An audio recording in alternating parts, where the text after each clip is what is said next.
A former intelligence official called the firing of Sessions a medium probability, high impact event that someone like Robert Mueller would have been prepared for to the nanosecond. Do you think that Robert Mueller spent the fall, and I ask you this because it is so opaque to the civilians, you know, we don't know what he's doing, but you understand a professional like Robert Mueller. What do you think his mindset was heading into a fall where you know, Donald Trump out loud said that he desired these changes that we're seeing in the Justice Department? What was Mueller doing? Well, I think a couple things. One is that Mueller didn't want to do anything that was going to have in any way either the reality or the perception of interfering in the election. But also, the firing of Jeff Sessions was the worst kept secret in Washington. Right. It happened very quickly. So I'm sure that Bob Mueller, as well as Rod Rosenstein, anticipated that and would have taken steps to ensure that their investigative work was not going to, in fact, be buried.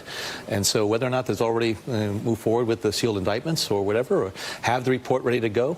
But now, in particular, since the Democrats have taken over the House in January, there's no way that that report that Mueller issues is going to be buried because it is subject to subpoena on the part of the committees of the House.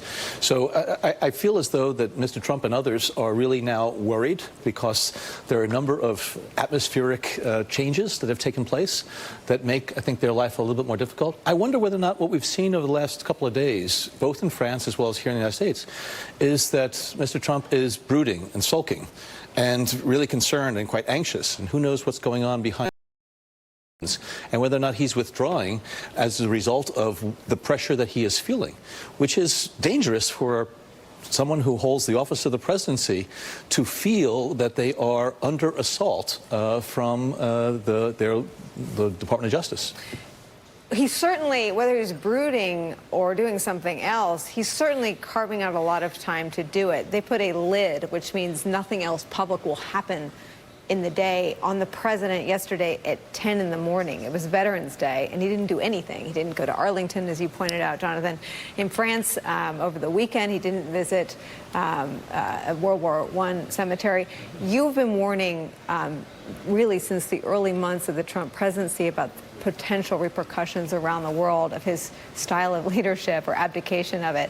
Do you think we're seeing some of those repercussions around the world and the rebuke of nationalism from Macron and others? Yes, well, I think what Macron, Trudeau, and others are saying publicly, which is in direct contravention of some of the things that Mr. Trump has said about nationalism and other things. I think it demonstrates that our allies and partners around the world may in fact sense that the time is now to stand up to Mr. Trump. Maybe they're also detecting that his political footing is corroding, and now's the time to actually change tack on this because they don't have to worry about him over the longer term. Go ahead. Yeah, on that subject, the idea of these alliances that have been decades old being strained, something that you can speak very well of is, on a practical matter, you know, it's not just about trade or economics, but let's say something like intelligence sharing. Like if there's a cooling off between governments, you know, if suddenly France, let's say, feels like they can't trust the United States, what sort of level does that have on, what sort of impact does that have on a level like with the CIA and its counterparts, intelligence agencies and elsewhere? Well, I'm hoping that the intelligence agencies, both American and French and British and others, Canadian, are still sharing as much intelligence as necessary in order to keep our country safe and secure. But many of them may be concerned that as Mr. Trump feels more and more of this pressure, whether or not sharing very sensitive intelligence with the United States, if that's going to be shared with the White House, how is that going to be acted upon, or is it going to be kept secret? There have been real concerns about some missteps that were made by the administration where information was either inadvertently leaked or intentionally shared when it shouldn't have been, because it put sources and methods of our allies' intelligence services at great risk. So it can have reverberations throughout the system, but I really believe that the law enforcement intelligence professionals and the diplomats are continuing to do what they can, irrespective of what the situation is now with Mr. Trump. Do you think that Gina Haspel and everyone that works at the CIA tells the president everything that they know? I don't know whether or not they have the opportunity to do that, because it's my understanding that there is not as much interaction with Donald Trump as there was with previous presidents. So I don't know what Gina Haspel is able to say. I ask it because around the time of the Khashoggi killing, so a couple of people pointed out to me that it'd be interesting to see the delta between what the CIA knew and what the president said, and whether he was actually being briefed the things that came out of his mouth, or if he was just parroting Saudi talking points and propaganda. Well, it seemed like it was the latter.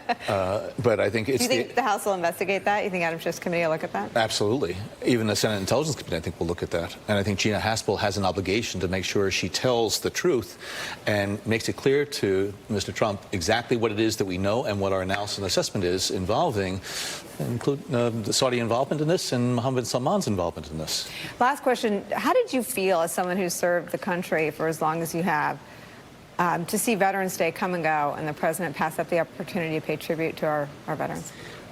That's what makes that so puzzling, even for a Donald Trump. It's easy to do. It's a must-do, in my mind, to pay homage to all those veterans from World War I and who died on foreign soil, and to not go and do the bare minimum, which is to appear there and to stay in the ambassador's residence for so many hours. There are responsibilities and obligations on the part of the President of the United States, and they need to live up to it. And every president that I served before did that. Not going to Arlington Cemetery, not participating in these very, very important and very foundational elements of our history. That is inexcusable. And that's why I really do believe that there's something else here. It's not just he was concerned about the rain. It may be that he is behind the scenes and really concerned about where things are going.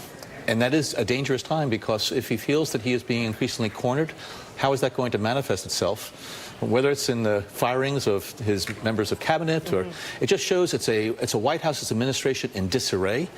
And all of these moves, including today, in terms of people being walked out or the tension between the First Lady's staff and the National Security Council, this reflects this underlying tension that's just eating away at our government at the highest level. And it is really quite disconcerting and concerning. And it's not just disconcerting from the standpoint of, Americans watching it, it's how our partners and allies and adversaries are watching it. And I still am awaiting the awakening of the storied Republican Party. It's going to awake from its slumber of appeasement. And that's what it is. They need to step up and fulfill their responsibilities as American citizens and as elected officials. Can I just ask you one last question? If you were offering an intelligence assessment of the American president for another country, how would you describe him? I mean, you just described him basically as hunkered down and brooding and waiting for some imminent news about something. I would say that this is in an administration that has been so beset by problems. This is the most unsettled moment. Wow. Because a number of things have come together. The Democrats are now in control of the House. They're going to be able to have real investigative powers. You have a lot of people who are maybe leaving the administration. Attorney General has been sacked. And you have the Mueller investigation that's coming to fruition. It's the confluence of factors together, I would say to a foreign leader, America is now going through a real rough patch, and I'm hoping that, the secretaries of state and defense and others are going to keep it on a strong track. But I must tell you that the President of the United States is having some real issues to deal with, and it may manifest itself on the global stage in some unsettling ways. Scary stuff. Thank you so much for spending some time with us. We're always grateful.